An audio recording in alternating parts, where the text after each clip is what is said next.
sur ces preuves complémentaires. On lui a répondu que tout allait bien, que les preuves étaient transmises. Donc, mais bon, on tiendra compte de la réponse de la directrice de l'Agence nationale de sécurité du médicament qui ne savait pas, qui a transmis à l'Agence européenne du médicament.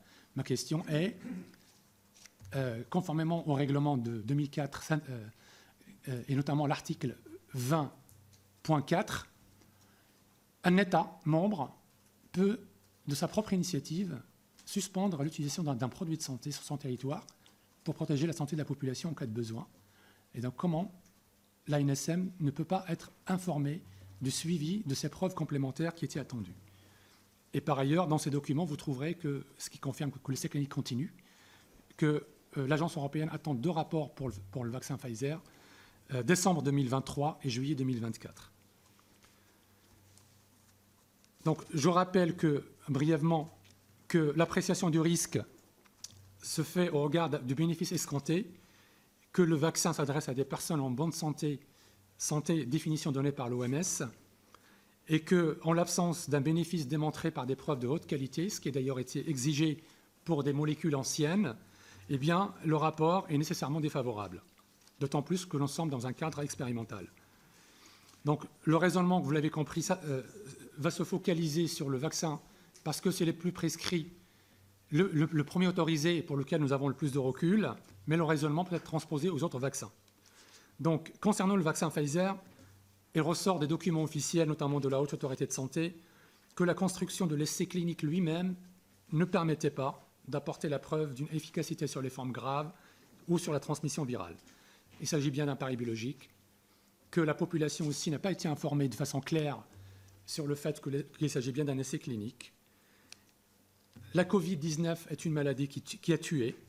Pour autant, elle ne figure toujours pas sur les 2 listes réglementaires des maladies à déclaration obligatoire. Pour figurer sur cette liste, il faut être une maladie dangereuse, contagieuse et disposer d'un test de diagnostic fiable. Donc je vous renvoie aux articles D3113-6 et -7, combinés avec l'article L3113-1 du Code de santé publique. Le LEM, les entreprises du médicament, le 17 juillet 2021, ont publié un document intitulé Covid-19 et vaccins. Selon le LEM, la Covid-19 est plus contagieuse que le SRAS et le MERS, mais qu'elle a un moindre taux de mortalité. Il peut être affirmé donc, au mois de décembre 2020 que malgré l'insuffisance ou l'absence de données, des populations ont été injectées. Je citerai en particulier les plus de 75 ans par lesquels on avait commencé, les immunodéprimés, les femmes enceintes, les femmes qui allaitent et les enfants. Monsieur le responsable de la task force vaccination, donc la DGS urgent, on a reçu un mail le 11 avril 2021 qui nous incitait, professionnels de santé, à aller jusqu'à 3 doses pour les immunodéprimés. Or, l'autorisation de mise sur le marché conditionnelle dans la rubrique mise en garde spéciale indiquait qu'on n'avait pas assez de données. Et pour un pharmacien, cela s'appelle du mésusage et engage la responsabilité pénale du pharmacien notamment et du médecin. La pharmacovigilance ne consiste pas, selon le Code de santé publique, à compter les effets indésirables graves, notamment les décès, mais aussi et surtout à les prévenir. Donc, ça nous conduit à s'interroger en amont de l'apparition des effets indésirables, et notamment sur les conditions de prescription et de dispensation pharmaceutique, d'autant plus que la méthode d'imputabilité utilisée en pharmacovigilance a 2 limites qui sont connues, admises par tout le monde, et qui ne sont pas la faute des responsables de pharmacovigilance. C'est une méthode qui a comme première limite une sous-notification importante. Le réseau français des 31 centres de pharmacovigilance tweetait le mois de novembre 2021 qu'un effet indésirable sur 10 remontait seulement. Et deuxième limite, c'est que la méthode ne permet pas d'affirmer la certitude de lien de causalité. Et ça, les gens ont du mal à comprendre. Et vous reprendrez toutes mes conférences. On fait l'effort de leur expliquer que si la pharmacovigilance ne peut pas affirmer la certitude de lien de causalité, ce n'est pas parce qu'elle veut cacher des choses, mais que c'est lié à la limite de la méthode utilisée. Pour autant, le rapport de l'IGAS de 2011 a formulé de sévères critiques. 2011. L'IGAS de 2011. Et dans le rapport que j'ai remis au rapporteur, il a formulé de sévères critiques à l'égard de la pharmacovigilance française. Et il affirme qu'elle ne veut pas évoluer, qu'elle n'a pas fait évoluer ses méthodes et que ces outils sont en décalage avec les objectifs affichés de la pharmacovigilance. Et nous reviendrons, je prendrai 2 cas sur les décès et sur le cas d'un enfant qui a perdu la vue et qui montre que la méthode d'imputabilité qui a été fixée sur un rapport, le rapport numéro 2 du 28 janvier 2021 et qui a été publié sur le site de l'ANSM, une méthode d'imputabilité a été fixée qui ne semble pas avoir été respectée. Cette méthode dit quoi? Qu'en l'absence, donc on peut écarter la responsabilité du vaccin dès lors, je cite, qu'une autre cause, certaine, permet d'expliquer l'effet indésirable, notamment le décès. Or, nous avons, dans le rapport numéro 18, qui s'est arrêté les données de mémoire au 26 août 2021, nous avons dans le rapport numéro 18 publié sur le site de l'ANSM 907 décès.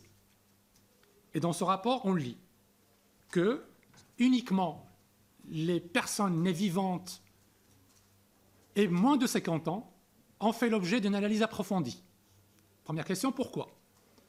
Deuxième question, donc, ce qui représente 35 décès sur 907. Et sur les 35 décès qui ont fait l'objet d'une analyse approfondie, il y a 16 qui sont étiquetés dans ce rapport de cause inconnue. Cause inconnue veut dire qu'on n'a pas, ce qui a été défini par la méthode initialement, on n'a pas de cause autre certaine qui permette d'expliquer le décès. Donc, la conclusion aura dû être la suivante.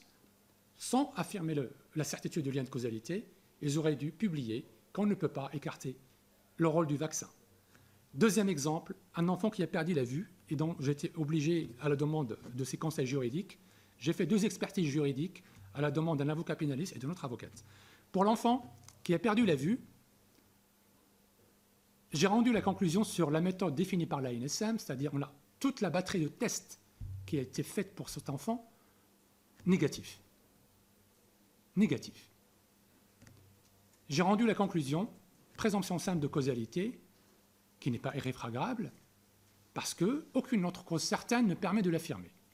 Enfin, ne permet d'expliquer pourquoi cet enfant, au bout de 4 jours, après la première injection, est devenu aveugle.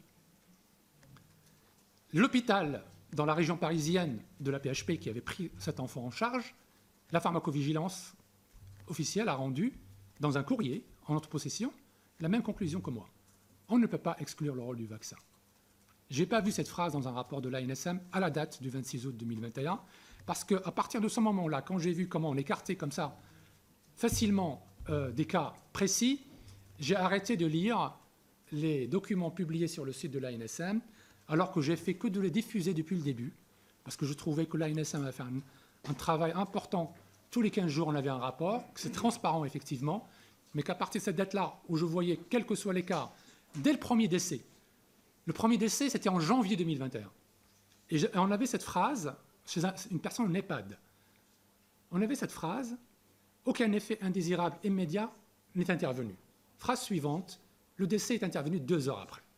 Alors si 2 heures après, ce n'est pas un effet immédiat, je ne sais pas ce que c'est. Donc en tout cas, je ne comprends pas. Donc, on a assisté aussi à une véritable des recommandations faites par des autorités officielles. Je citerai l'ANSM et un cas précis, l'ANSM et la Haute Autorité de Santé, qui nous obligeaient, qui nous recommandaient de passer outre l'autorisation de mise sur le marché. Un exemple, dès le mois de janvier 2021, l'autorisation de mise sur le marché du laboratoire Pfizer nous demandait de respecter un délai de 21 jours entre la première et la deuxième injection, et l'ANSM recommande qu'on peut espacer le délai jusqu'à 42 jours. Et il a été suivi quelques jours plus tard par la Haute Autorité de Santé. Et ce fait a même conduit l'Académie de médecine elle-même de rappeler les risques d'un tel allongement de délai entre les 2 injections et a rappelé ce que le laboratoire lui-même a dit. J'avais l'impression que le laboratoire était plus prudent que le gendarme du médicament. Le laboratoire a dit qu'il ne pouvait pas garantir les résultats affichés avec un tel espacement de délai. Les risques rappelés par l'Académie de médecine, c'est l'apparition d'anticorps facilitants. Le professeur Fischer a parlé des anticorps neutralisants, mais il a oublié de parler des anticorps facilitants. Et le risque de voir apparaître des variants, des résistants. Voilà, une sorte de résistance à la vaccination.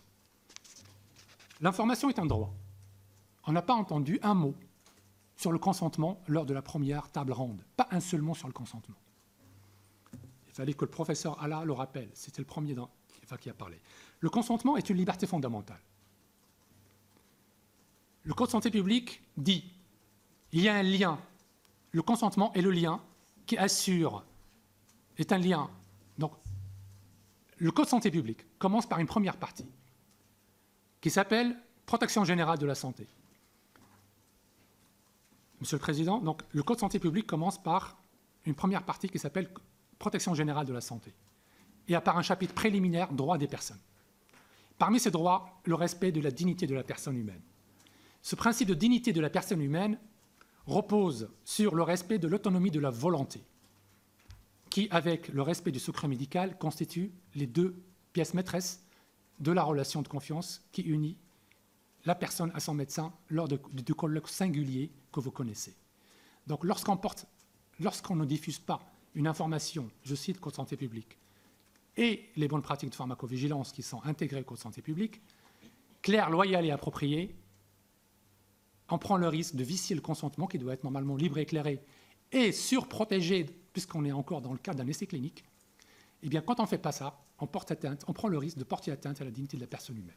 C'est juste pour vous montrer à quel niveau on se situe, au niveau de l'information, comme a dit Madame la sénatrice, c'est le nœud du problème. Ce n'est pas le vaccin le problème. Le problème, ce n'est pas le vaccin. Le problème, c'est l'obligation de faire intégrer des gens dans un essai clinique de force par une obligation par la loi, une loi, entre guillemets, qui n'a toujours pas été validée par le Conseil constitutionnel, l'article 12, pour les professionnels de santé, pour les pompiers et tous les personnels qui sont soumis à cette obligation. Les parlementaires qui ont... Pardon, rappelez-nous juste, je devrais savoir, mais l'article 12, c'est celui L'article 12, c'est celui qui consacre l'obligation vaccinale pour les professionnels de santé, pour les pompiers et toutes les autres professions. Et l'article 14, celui qui consacre les sanctions. C'est-à-dire le fait de désactiver